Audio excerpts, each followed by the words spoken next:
Welcome to ABC campus. आज हम contract act 1872 में सेक्शन 55 कवर करेंगे, जिसका कॉन्सेप्ट ये है कि जहाँ पे कॉन्ट्रैक्ट में टाइम फिक्स हुआ हो और उस टाइम पर एक कॉन्ट्रैक्ट परफॉर्म ना हो तो उसका इफ़ेक्ट क्या होगा। तो इसमें एक कॉन्सेप्ट ये यूज़ होता है कि टाइम कहाँ पर एसेंशियल है, या कहा जाता है कि when the time is essence of a contract, यानी टाइम कॉन्ट्रैक्ट के अंदर इम्पॉर्टेंट है, एसेंशियल है। तो सबसे पहले तो ये डिस्कस करेंगे कि एसेंशियल पता कैसे चलता है। फिर अगर ऐसा कॉन्ट्रैक्ट फिक्स टाइम पर परफॉर्म ना हो जहां पे टाइम एसेंशियल था, उसमें क्या होगा। जहां पे टाइम एसेंशियल नहीं था उसमें इफेक्ट क्या होगा, इसको डिस्कस करेंगे। फिर क्योंकि एक सिचुएशन ऐसी भी होती है जिसमें डिलेड परफॉर्मेंस जो है उसको एक्सेप्ट कर लिया जाता है, तो डिलेड परफॉर्मेंस एक्सेप्ट करने में कब जो damages due to delay claim किए जा सकते हैं और कब क्लेम नहीं किए जा सकते, उस इफेक्ट के ऊपर भी हम बात करेंगे। तो इन 4 पॉइंट्स की तरफ वन बाय वन चलते हैं। सबसे पहली बात तो ये कि टाइम कब एक कॉन्ट्रैक्ट में एसेंशियल होता है। तो time is essential to a contract, यानी कॉन्ट्रैक्ट में इंपॉर्टेंट है, उसका मेन इशू है if the intention of the parties, चाहे वो इंटेंशन एक्सप्रेस्ड हो चाहे वो इम्प्लाइड हो, was that time should be of essence of the contract. यानी इसमें हमें पार्टीज की इंटेंशन को इवेल्युएट करना पड़ेगा, उसका अंदाज़ा लगाना पड़ेगा। और मोस्टली सिचुएशन में ये काफ़ी हद तक जो है वो इजीली पॉसिबल होता है कि आप सिचुएशंस को इवेल्युएट करेंगे तो अंदाज़ा हो जाता है कि पार्टीज की इंटेंशन उसके बारे में क्या थी। एग्जाम्पल एक देखते हैं। Adeel ordered Yum Bakers for a birthday cake to be delivered on 22 February. यहाँ पे हम देख रहे हैं कि केक बर्थडे के लिए है, जिसका मतलब है कि बर्थडे एक स्पेसिफिक डेट पर कॉन्ट्रैक्ट होना चाहिए। अब ये तो नहीं हो सकता है कि आप एक बर्थडे को 4 दिन पहले सेलिब्रेट करेंगे या 5 दिन बाद सेलिब्रेट करेंगे। तो नेचर ऑफ ट्रांजैक्शन ये क्लियरली इंडिकेट कर रही है कि टाइम एसेंस है और सही टाइम पर ही कॉन्ट्रैक्ट परफॉर्म होना चाहिए। तो इसमें जो डिले है वो ऑब्वियसली एक्सेप्टेबल नहीं होगा। अब इफेक्ट देखते हैं। Effect of failure eight fix time when time is essential. जहां पे टाइम एसेंशियल हो तो वहां पर क्या सिचुएशन होगी। In case the performance is not made with in और एट टाइम फिक्स्ड, यानी जो टाइम फिक्स था उस पर नहीं हुई और टाइम एसेंस है, ये चीज हमने देखनी है। तो कॉन्ट्रैक्ट जितना परफॉर्म नहीं हुआ वो वाइडेबल हो जाता at the option of the promisee, जिसने परफॉर्मेंस रिसीव करनी थी। वो चाहे तो कॉन्ट्रैक्ट को रिसेंड भी कर सकता है, यानी कैंसिल कर सकता है, और ब्रीच की वजह से जो डैमेजेस होते हैं वो भी क्लेम कर सकता है कि जी कौन दूसरी पार्टी ने कॉन्ट्रैक्ट की ब्रीच कर दी, अब वो उनसे डैमेजेस क्लेम कर ले। अब इसको हम एक सिनेरियो में देख लेते हैं।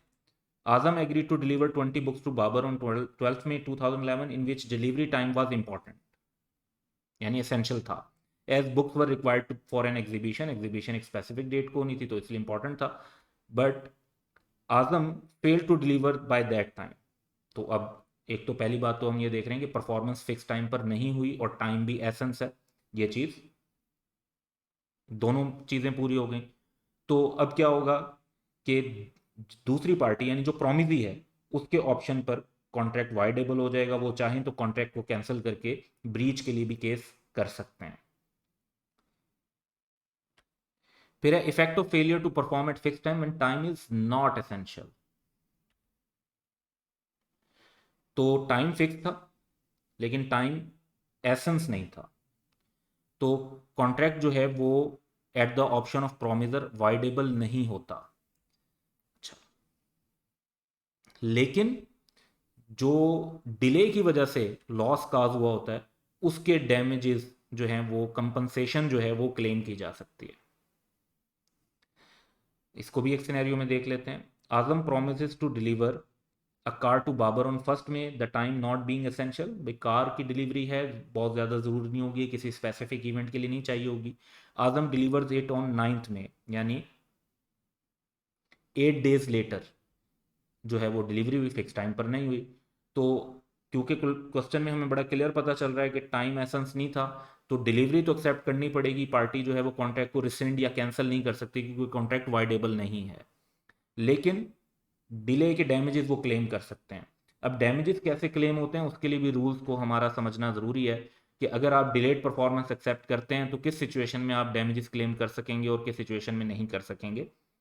तो रूल देखते हैं। If in case of contract voidable on account of promisor failure to perform his promise at the time agreed, promisee accept performance of such promise at any time other than that agreed, यानी delayed performance accept कर ली। The promisee cannot claim compensation for any loss occasioned by the non performance of the promise at the time agreed, यानी वो delay की वजह से जो damages हुए हैं वो क्लेम नहीं कर सकते, लेकिन अनलेस भी है आगे, unless at the time of such acceptance he gives notice to the promisor of his intention to do so. अब दो सिमिलर नेचर की हम एग्जांपल्स लेंगे और उनसे इसको एक जो है कॉन्सेप्ट को इलस्ट्रेट करेंगे। Mahat promise to supply bricks to Nadeem on 4th May, Mahat delivered on 8th May. Nadeem accept the delayed delivery, अब एक्सेप्ट कर ली, while clearly stating his intention to claim compensation for the delay, लेकिन साथ ही दूसरी पार्टी को बता दिया भी आपने जो डिले किया है तो मैं एक्सेप्ट कर रहा हूं, but I would claim damages क्योंकि आपकी डिले की वजह से मुझे नुकसान हुआ है, तो अब वो डैमेजेस क्लेम कर सकते हैं। सिमिलर एक एग्जांपल लेते हैं कि जी वही सिनेरियो है, वही डेट्स हैं, यहाँ पे भी परफॉर्मेंस एक्सेप्ट कर ली but did not give any indication as to claiming compensation for the delay, इस पर कोई बात नहीं की कि डिले की वजह से जो नुकसान हुआ है उसका वो क्लेम करेंगे कंपनसेशन, तो वो फिर बाद में डैमेजेस क्लेम नहीं कर सकते। यानी सारी बात इस पर है कि जब आप एक्सेप्ट कर रहे थे तब आपने क्या अपनी इंटेंशन क्लियरली स्टेट की थी तो डैमेजेस क्लेम हो सकते हैं, नहीं की थी तो डैमेजेस क्लेम नहीं हो सकते। तो सिनेरियो देखें दोनों जगह पर हमारा सिमिलर है कि डिलीवरी एक्सेप्ट हो गई। अब डैमेजेस क्लेम होंगे या नहीं होंगे ये इस बात पर डिपेंड करता है कि इंटेंशन कम्युनिकेटेड थी या नहीं थी।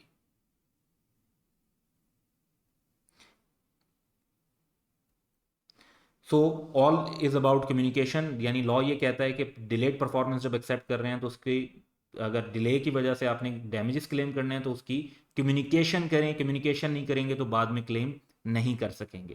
So that's all for today, have a good day.